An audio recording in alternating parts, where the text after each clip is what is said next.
Good morning, good afternoon, good evening, wherever you are, whatever you're doing, and welcome to another episode of Media Matters for Anfield Index. It was a great performance at the weekend, and just in case you missed it, I don't take any regret in saying this.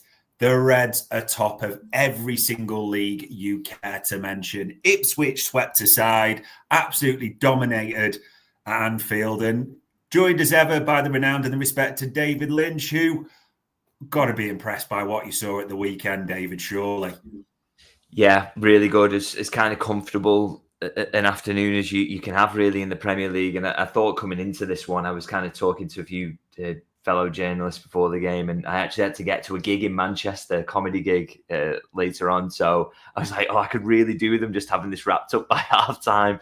And they absolutely delivered. And it's interesting really because that hasn't happened a lot this season. Obviously, Liverpool have won a lot of games and won a lot of games comfortably on expected goals, but haven't tended to kind of turn it into comfortable wins into the actual scoreline. So this was a really nice change, and to basically have it wrapped up by halftime was fantastic. And I know Ipswich have conceded 10 over the last 2 games. They've looked, they're down there and they're struggling a little bit, but they've also beaten Chelsea this season. They've had games where I've watched them where I felt like, they could have actually got something out of that, but we were a little bit unlucky. So, you do that to any Premier League team. It's an achievement. And so I thought Liverpool were very good and deserve a lot of praise for their performance. Just dominant from start to finish, and a deserved comfortable win, which really, really helped me out getting to Russell Kane, who was excellent as well. So just a great day all around, really. Look at that, a perfect weekend for most people there. And I mean, I do want to talk about this game, want to talk about players specifically as well. Before we get into it fully, as ever, let's hear what Arne Slot made of this performance and how he described it as well, because he was actually quite praising of Ipswich in certain ways. How much did the early goal help? Again, playing against the low block, they were always going to be a stubborn opponent. Yeah, no, it definitely helps because it gives energy to us. And it drags a bit of energy out of them, maybe, because the longer it stays 0-0, the more they were like, okay, maybe there's something into it. And then you see teams even fighting harder during the game because they get joy by us not scoring. But it's not only a low block. It's also that this team brought the ball out of the back maybe a bit more than teams like United did over here. But yeah, I've seen many times that the goalkeeper put the ball on the floor and kicked it as long as he could. So, and then when you pick up the ball, you have to go past 11 defenders, and then to score 4 is, it's definitely what you want to see. I mean, they tried it all, Ipswich, to be fair to them. They started short and then they realised they were getting caught on the press. They went long, but regardless of what they tried or what they did, this was, of all the games we've seen at Anfield, control and dominance from the first minute, wasn't it?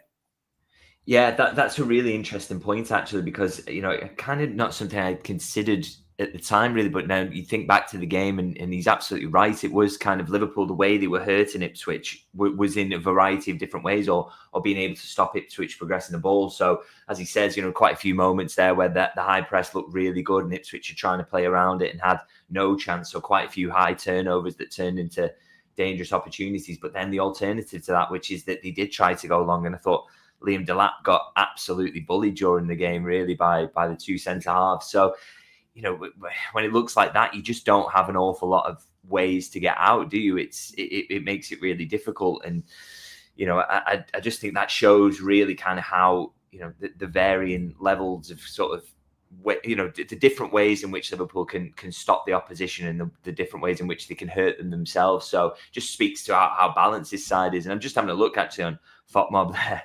Ground duels won by Liam Delap, 2 out of 13. Aerial duels won 1 out of 6. So it just gives you an idea of kind of, along with that press when they were succeeding in that, if they any way they tried to play into Delap, who I think is an excellent young player, real promise. Yeah. There was just no way out for them. And when you do that, that's how you absolutely dominate a game. And Liverpool did that. So not surprised at all that the manager was really happy with that. Yeah, so much to like about this. And it is right to talk certain players. And probably the one who drew the headlines, Cody Gakpo, 2 goals and an assist. And I mean, you look at that home record there. That's the tweet from the official Liverpool account. a goal at Anfield in his last 7 starts. I mean, it almost wasn't a brilliant performance from him overall, but he did the business again, didn't he? Yeah, he's on a really good run of goals at the moment. And I mean, I say at the moment, but I mean, generally across this season, I think is he 14 and 32 appearances at the now, which is, in all competitions is a really good return. And, he was doing that at the start of the season in the League Cup, but he's bringing that form to the Premier League now. And that is really, really handy for Liverpool, to the point at which you say, he's kind of undroppable on that left-hand side. Because it's not just that he brings, he chips in with a few assists as well. He loves that one where he cuts inside and he can either, they think he's going to shoot, but he chipped that little one to the back post. That's really kind of a little dangerous avenue to creating chances for Liverpool. He's really good with that. Physically brilliant because he scores basically a centre forward's header with that towering one late on. He gets a poacher's goal as well, so he's getting himself inside the width of the post, which it's just literally everything you want. From your left winger, really, and his pressing's really good as well, and I think that element of his game has come on. So yeah, he's absolutely flying at the moment, and he's one of those you just think he is undroppable at the moment. It does feel that way, and I was going to ask you, I know Luis Diaz has almost moved into centre forward at times but came back, but if we're almost playing a Champions League final tomorrow, is it Gakpo that's probably starting now? Yeah, I think definitely down the left-hand side. Obviously, then there'd have to be a debate of, if Jota was to be fit, what do you do at centre forward there? Do you put Luis Diaz there? But I don't think there's any debate down that left-hand side because, you look at Diaz's recent numbers, he's not scoring an awful lot. There's probably some effects there of the fact that he is playing centre forward and this team doesn't seem to create chances down the middle for whoever that is, unfortunately. But, maybe that's had some effect. But I just don't see a world in which Gakpo wouldn't start. Because for all the reasons I said, he gets goals, he gets assists, his work rate is great, physically brilliant, always giving them something to think about. And he's just a really well-rounded option on that side. And so has to be in the starting 11, absolutely. Yeah, and he's getting a lot of, like you said, tap-ins, headers, which is usually sustainable. It's not all 30-odd blockbusters at all. Let's hope he keeps that up, no doubts about it. And one player we know keeps it up. I mean, literally, Mo Salah is also like Liverpool, top of every single table you care to mention. I mean, let's be honest, David, it was a little bit exaggerated, that blip, possibly, wasn't it? Yeah, it always is. I mean, all this talk about, I mean, he has had dips for Liverpool, but I think they've been mostly AFCON related, to be honest. In a normal season where he doesn't have to fly halfway across the world and play a tournament, he's usually absolutely fine in the second half of the season. And I think he's just proven that. I mean, he had a goal drought, didn't he, that lasted all of 3 games, and then he scored in back-to-back games. So, he's absolutely back at it. And I think we shouldn't take away as well from the quality of the goal he scored at the weekend. That is, and we get blasé about it from time to time. That is an unbelievable take in a really tight spot. And then to finish it in the way he does, cutting across it to make sure it does beat the keeper on that side. Really tight angle. He's just, world-class footballer. But, we never, ever questioned that. And I think it was nonsense that people were starting to. He's, sensational again. And, he just keeps the records coming, doesn't he? Yeah, it does feel like rinse and repeat most weeks when we talk about him, but as long as it continues, hopefully no one gets numb to it because it's just been brilliant again. And 40 goal contributions in the Premier League already is absolutely sensational. And another player who's been sensational, I mean, we talked about Trent and people still talk about that United game, but if you take that out, and even since realistically, he was brilliant again in this one, and that form is just continuing, isn't it? Yep, he's been really, really good since United. And I mean, I was critical of his performance in that one. I mean, he wasn't the only one who played poorly, and I think we made that point at the time, but he was noticeably poor in that game. And I wrote the piece after saying, does he need to kind of come out and clarify what is happening with his future? Is it starting to get in his head? Because there was a big week of noise prior to that, and then he was really poor, and his body language didn't look great in that United game. But I wonder whether the manager's just kind of put an arm around him and said, look, no matter what's happening, if there's a starting point, your body language is really good, everything else will follow. And I think that has been something we've seen change. And the fact is the United game in itself was kind of a blip, because we've spoken on this podcast before earlier this season about how his defending's been really good. So that was why it was kind of quite shocking, I think, because it came out of nowhere and he had been playing well in that aspect. But he's been brilliant again since, and fair play to him. You know, he hasn't had to come out and say anything. He hasn't addressed it. That's all still rumbling on in the background, but he's just focused on his football and done a really good job. And, you know, again, hearing clips from Roy Keane talking about his defending, just watch his last few performances and tell me this is the lad that can't defend. It's just absolute nonsense. He's been brilliant in that aspect of his game. And, you know, time and time again in this one, didn't let anyone down his side. He was getting there to cut off any hopes of a counter, sprinting back as well. Like I say about the body language was definitely there. He looked great. So, I think that absolutely, you know, it's been a really good response to the United game, because that could have got really difficult for him, particularly as the fans were in the ground, were kind of on his back a little bit as well. His response has been brilliant, and he was brilliant yet again against Ipswich. You know, I had someone say to me, I was actually talking about Robertson's performance on YouTube actually after the match, saying how good he was, and someone said, "Oh, well, it's only Ipswich; they offered nothing." But the reason they offered nothing is because you play well, you stop them offering nothing. So it was the same for Robertson down his side. He didn't allow anything to get down there. And Trent was the same. He didn't allow anything down there. So it made Ipswich look absolutely useless. It made them look like they weren't any goal threat, because the defenders were doing what they needed to do to keep them quiet. So, yeah, it's a really, really good performance from him. And, of course, on top of that, he gets the assist as well. So, yeah, big credit, I think, to him for responding to the United game in the way he has. Yeah, it's strange, isn't it? People said Ipswich didn't play well, but if you watch back that game, this is elite players. Like, you see Trent sprinting back time and time again. Mo Salah loses the ball and does a sort of 40-yard sprint to recover it, doesn't it? It's not just ability, it's the effort that goes with it, and that makes all the difference. And speaking of top players defending, by the way, these two were absolutely brilliant. And I know you wrote about Ibou Konate, who gave the best non-media trained interview in the press conference the other day, but him and Virgil, they were brilliant in this one again, weren't they? Yeah, sensational. Just it made it look so easy. And again, you know, it's another one of those, oh, well, Ipswich didn't offer anything.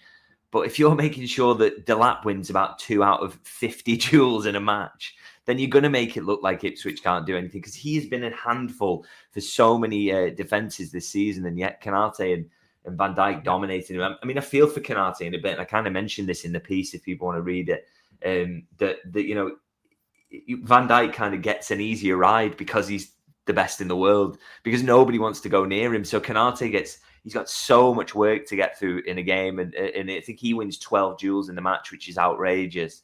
You know, he has to do a lot of the legwork because the guy alongside him is so good that nobody will go near him, but he just does it, and he does an unbelievable job of that. Like I say, winning duels at an unbelievable rate, and you know, marshalling that space behind Trent Alexander-Arnold as well, and making sure nobody gets in there so that Alexander-Arnold can roam a bit. It's just unbelievable, really. And Van Dijk, whenever he was called upon, it's always, you know, he's playing with a cigar in, isn't he? So yeah, an unbelievable pairing, and you just hope, you know, keep Konate fit, keep Van Dijk fit. And I think if Liverpool do that between now and the end of the season, then they've got more than a good chance of going on and with winning the league. I think they've got a great chance of winning the Champions League as well, because these two are as good as anything in world football at the moment. Yeah, without doubt. And I did want to ask you, because I know you've written about Ibou here, and obviously how he has pushed himself to come back. And we know Slot's talked sort of earlier in the season about who's adapted to his methods. And he actually singled out Ibou and said he's fully on board with the recovery, the new methods and all these. Are you almost sensing a maturity now a little bit to Ibou Konate and the way he's going about things more than ever? Yeah, I think he comes across as a real leader. I mean, even that press conference, as you say, kind of not media trained, you know, remarkable honesty, that some of which I imagine will not have been massively appreciated within the training ground, to be honest.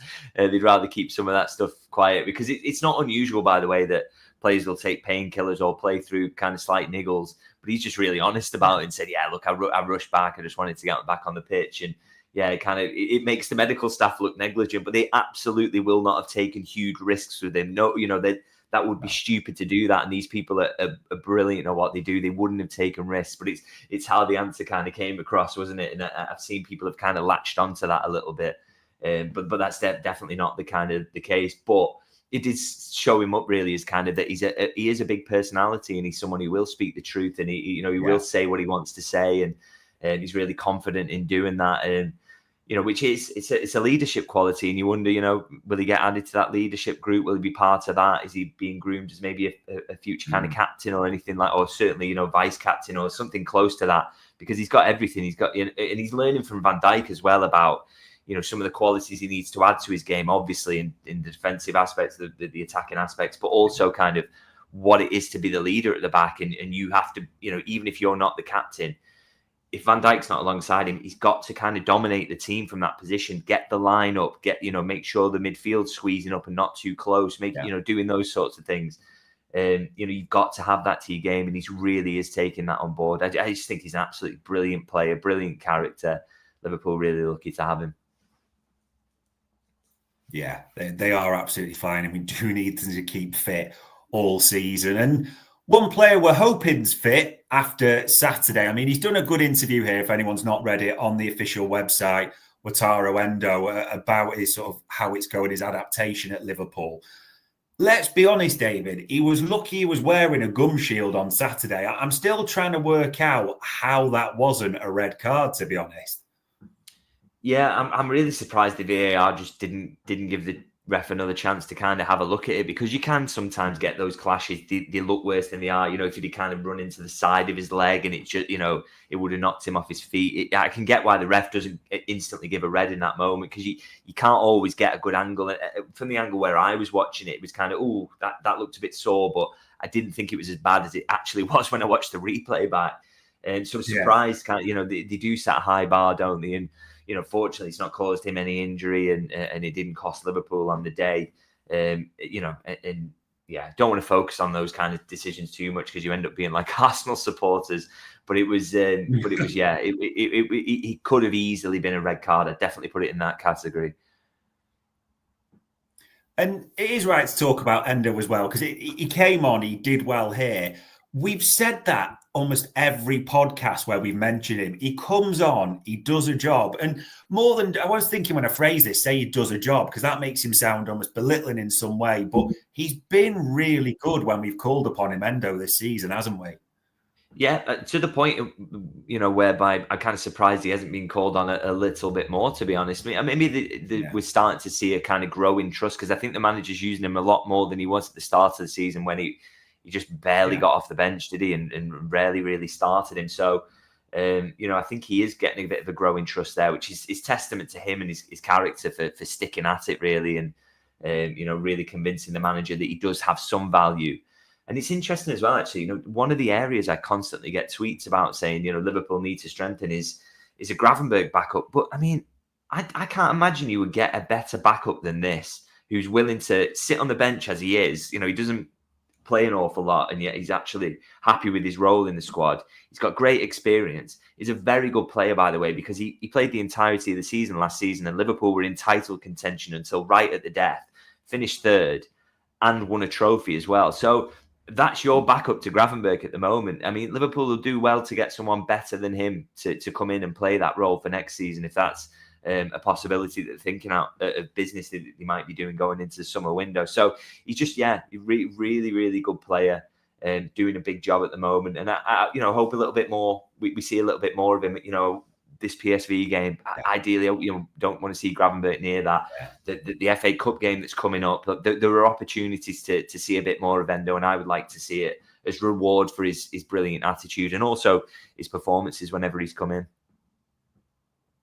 Yeah, he has been great, and he is a cult hero, and you can see whatever happens to him in the future, he will be a popular character still. And that's all the things we're going to talk about on the pitch in the game, because I can see the comments flying in about all the off-field stuff, so we will look into that. And this first one, David, this was, I wouldn't say as dramatic as some people made it to be, but VVD, as normal, answers questions in the mix zone. He's always generous with his time that way. And he was asked about his future and, his appearances, making 300. And as it says here, Virgil van Dijk says, I've no idea as in how many more appearances I'll make, how many left this season. Hopefully those are guaranteed. And then I don't know what the future will bring. Now, I want to ask you a specific way, because I know you've always said, a bit honest, like you don't really stress over contracts. What will be, etc. And it goes from there. Is there any element of surprise for you that we're on the 27th of Jan? This is clearly the best defender in the world, maybe by some distance as well. And he's still talking in this regard, because there's always been a feeling that Van Dijk would be the easiest, the closest, however people want to put it. But that just doesn't seem to sit from his comments that way. Yeah, a little bit surprised. I mean, to me, that's a bit of a nothing update, really. It's until it's actually signed, he's going to say that, isn't he? I don't know where it's up to. I don't know. The talks are kind of ongoing. I guess both parties know where the kind of split is and the reason it's not done yet, and they're working towards resolving that, really. So I don't think this is like a huge kind of update, really, or anything like that. I don't take too much from it, but I will say, yeah, I think a little bit surprised it's got this far. Obviously, the talks were kind of, did we say they were opened around October time or something like that, maybe a little earlier? Yeah. That was when that kind of came out. So but it's hard to know also how long these things take. They do rumble on in the background and we don't really know about it. And then all of a sudden it's like, oh, he's set to sign a new contract and it's announced. And you don't know how many months of work go into that. It's one of the areas it's very hard, even as a journalist who speaks to people at the club, to kind of get an idea of how this process even works, because everybody is so coy about it. Nobody wants to give too much away, really. So it is difficult to kind of understand. But you would have hoped it would have been signed by now, and it is disappointing. And the thing I would say as well is, in terms of being relaxed about it, I'm relaxed up until the point at which it transpires that any of these three players are leaving, because I just think, for me, there's no justification for allowing the best centre half in the world to leave at the peak of his powers. The same with Mo Salah, arguably the best player in the world at the moment. And for me, Trent Alexander-Arnold, he's at least top 3 right backs, if not the best right back in the world. I would say his form at the moment says he's the best right back in the world. So there's no justification for it. So, I will absolutely, and I get criticism for not banging on about this all the time. But what's the point? I'm not wasting time writing about this and talking about it constantly if nothing is really happening at the moment. But the moment that it's sealed that, they let any of these go, there's unbelievable pressure on Richard Hughes and co to kind of sort it out and make sure Liverpool don't miss a beat next season. And this is, for me, why I think they will sign, because I think there's no way Liverpool want to end up in a situation where they have to replace them, because they can't. They can't get players who are as good in for next season. There's just no chance of that. So, it's just one of those. I'm calm in the sense that I'm just letting the process roll on and see what happens. And they do happen and get resolved very, very quickly. So it will come out of nowhere. So it's just a case of kind of wait until that happens. And if it doesn't happen, then I'll have a lot to say about it, a lot to write about it. And I'm sure a lot of fans will have a lot to say about it as well. But we're not in that situation yet. So, no progress yet, but let's see how they get on. Yeah, it will be a case of progress, as you say, seeing how they're getting on. We await any news on the contract updates. And the January window has been quiet. And maybe this is a sign of where we are, that an apparent player spotting at Anfield. So we're not quite sure. I don't think anyone's 100% verified whether it was Jurel Hato, the Ajax defender, at Anfield this weekend. Now, this feels like it's going to go one of two ways, in all honesty, David. It'll kind of be the sort of pray and mean where we're thinking there's something in it, or it's going to be that Roy Hodgson one where we kind of look excited and then dip our heads at the end. So, David Lynch, Jurel Hato, anything in it? Yeah, I mean, I don't think there's anything specifically in it for January. I'll say that much. I don't think he's here ahead of completing the transfer. Obviously, Ajax had the weekend off, so he's come to watch Liverpool and see how they're getting on. And I guess, he will know the Dutch lads, won't he? Because he's played for the national team a few times, so he'll know them. Obviously, came through the Ajax Academy as well, so maybe he knows Gravenberg from that. So, I don't think there's anything kind of in it in that regard. I don't think there's going to be a January transfer pops up there. I think he's just kind of, but in terms of in the long term, maybe it's obviously Liverpool's an attractive club to come to. The fact he's coming to Anfield is pretty helpful if they're trying to sell it. Obviously, to watch that team, it's something you'd want to be part of.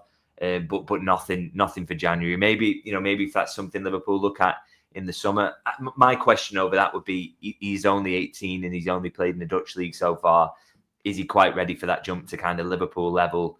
That for me is a kind of big question. But I wouldn't get any expectations up about January transfer for him. I think if there's anything that's going to happen there, it'd be in the summer. And even then, I'm still a little bit like, I don't know if he'll be on the list, but we'll see.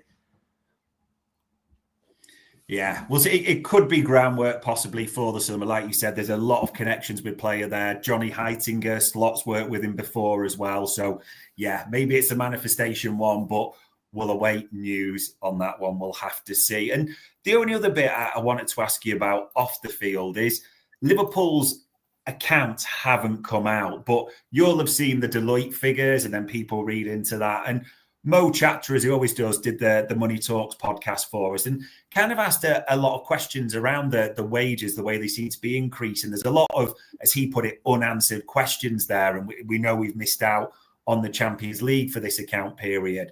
I know you've written about sort of the figures, the finances, and talked about them before. Was there anything that sort of surprises you or you think is worthy of questioning in there at all?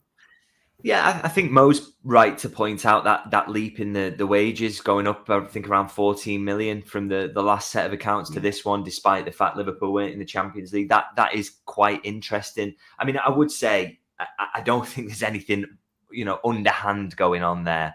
There's no reason, for example, for, I know people are kind of trying to suggest it's a way of FSG funneling money out of the club. But do people honestly think that John Henry and Tom Werner or whatever really need to be funneling £14 million out of Liverpool Football Club into their own pockets? They're rich enough in their own rights. They don't need to do that. There are other assets that they own. They've got ways of using the money there. It's not.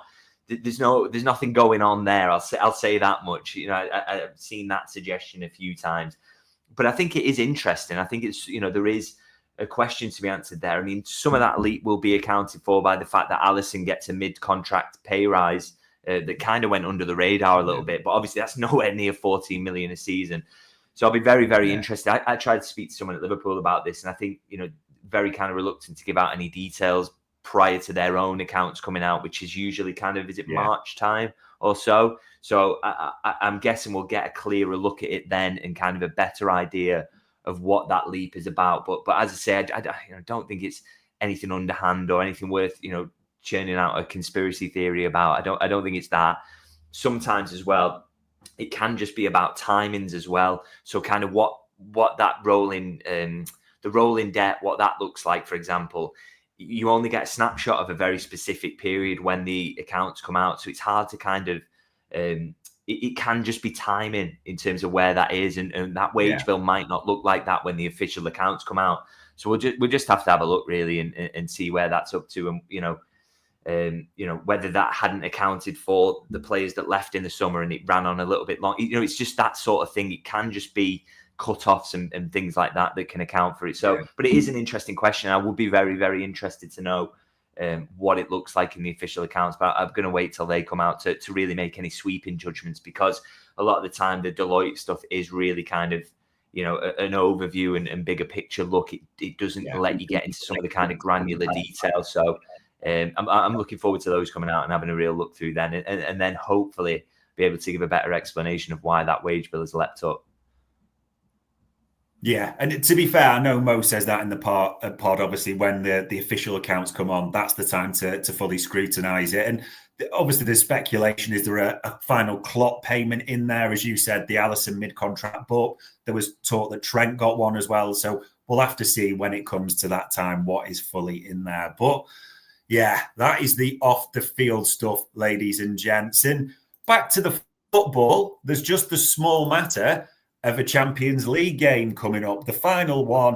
And I mean, people are kind of referring to this, and I did a little bit as almost a dead rubber day, when I know Liverpool need a point to secure top spot in those Champions League tables. And with this, though, and it sounds horrible, is it just about we just don't want to see Salah, Gravenberch, Van Dijk, those types of players with their passport in hand at all?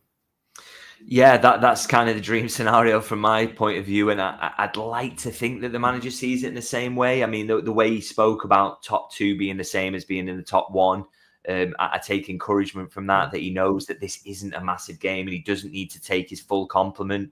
So I'm hoping we see that reflected in the squad he takes. I mean, I still think it's going to be a strong squad. I think there's a real case for obviously Van Dijk, Salah and Gravenberch not to be anywhere near it, because they are the three players who've played the most. They've got the most minutes comfortably, really. And the three players who you think, if any of them got an injury, you just really couldn't replace them. So really hopeful they don't even make the trip. And I'm kind of encouraged that might be the case, particularly with Salah played quite a bit of the game against Ipswich unnecessarily. So it just makes me think that is because he's not going to be there at the PSV trip. So hopefully that's the case. Yeah. And gives opportunities for a few other players to get the chances. So, but yeah, that's what I'd like to see, is those three left behind are quite a rotated team. But I still think it'd be a strong team, and I still think there'd be a lot of strength on the bench as well to, if it's getting a little bit tricky later on, to just maybe come and try and win the game. So, but those three be the three I'd ideally give a rest.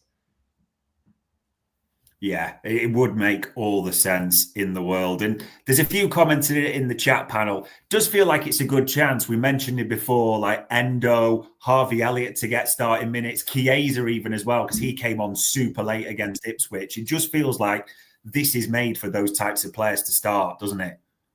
Yeah, absolutely. I mean, that Chiesa sub at the end, with it being so late, again, it kind of made you wonder, didn't it? Is this prep him to just do maybe not a full 90 maybe, but more minutes than he's ever done for Liverpool in this PSV game, and they're just kind of trying to get him in position for that. I really hope that's the case, because I want to see more of him.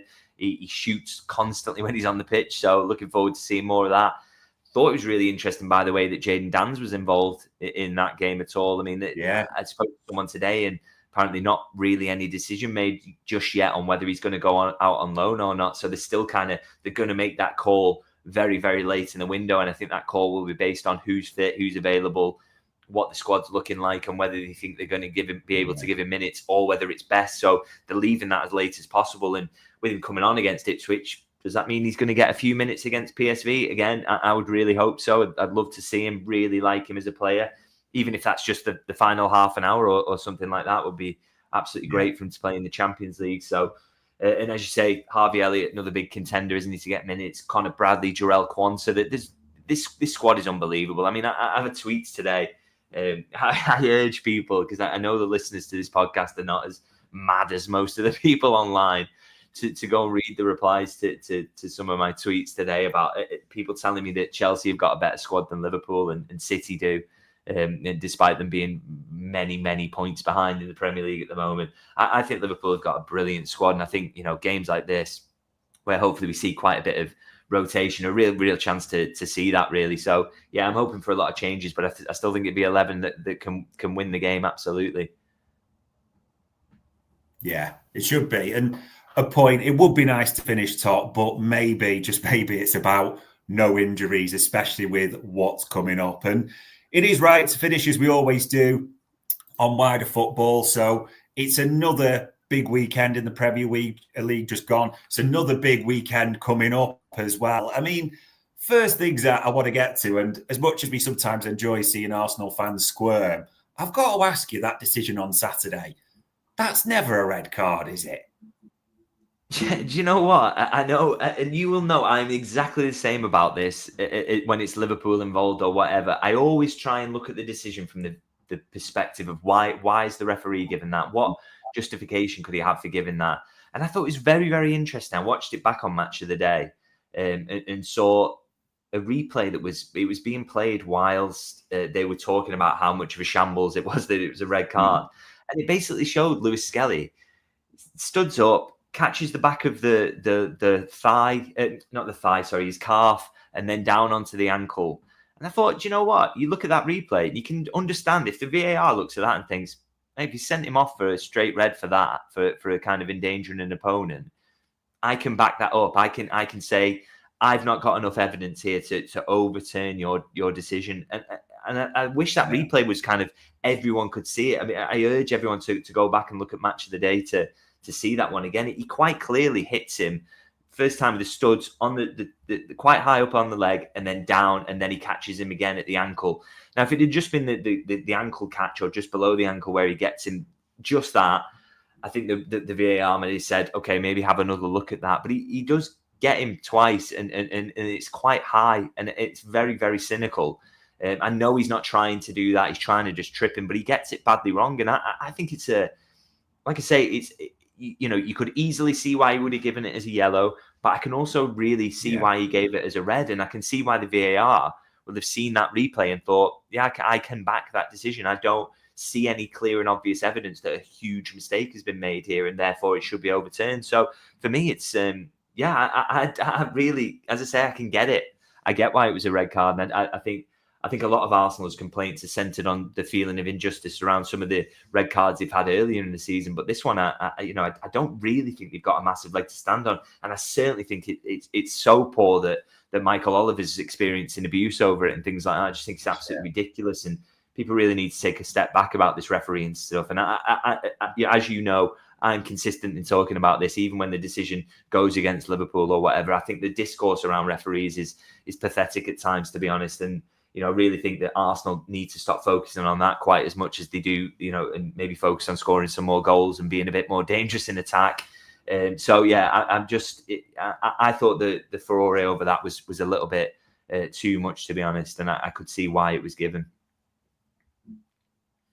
Yeah, an interesting one. And we can now add you to the list of journalists that apparently have conspiracy theories against Arsenal. So there we go. And there's a final one I wanted to ask you, because it's a big week coming up as ever.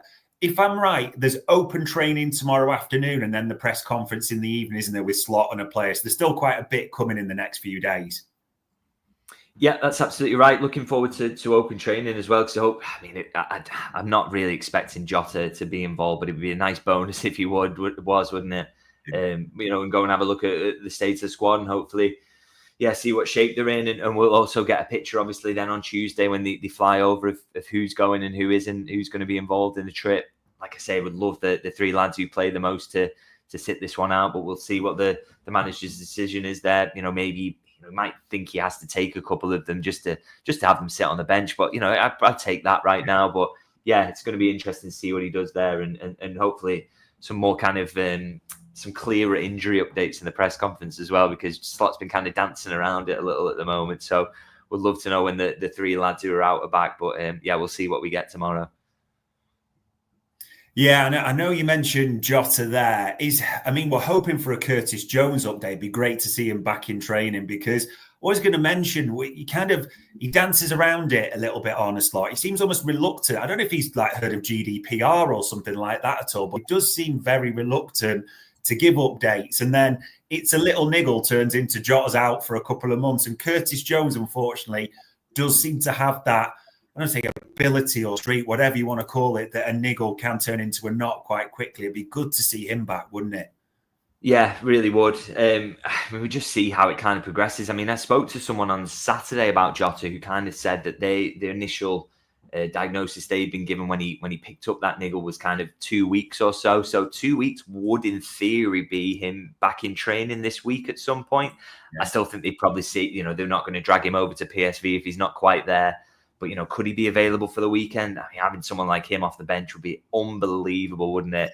And then if Gomez isn't too far behind, is he the week after that? Maybe that would be great to get him back. And again, with Curtis, we don't have a clear picture, do we? But we'll kind of see where he's up to with what the manager says. But, again, it's Liverpool in a really, really good position, aren't they, in terms of injuries? And touch wood. This season's been very, very good in terms of fitness record so far, and you just hope that can continue, because if it does, I think this squad is really strong. And for me, the number one reason really that everything dropped off last season and there was that collapse. Everyone likes to talk about as if the squad is not deep. It's nothing to do with that. The injuries were just absolutely insane, weren't they? So if Liverpool can keep this fitness record up, it'll go a long way to helping them get over the line. And you just hope with these three lads now that they're not too far away. And if you can get them back in the next couple of weeks, then a strong squad is looking even stronger. Yeah, fingers crossed it stays as it is at the moment. No two ways about it. And there we are, ladies and gents. Dominance and control against Ipswich. Contracts, we'll have to wait and see. There's maybe not too much in the comments that have come out recently. If you fancy Jarell Hato like me, it's not been ruled out. We might just have to wait till summer, but don't bank on it just yet. All it leaves me to say as ever is, David, for the time, the insight, and for what it seems like taking on half of Twitter at times, it is much appreciated. Thanks for having me. And ladies and gents, that was another Media Matters for Anfield Index.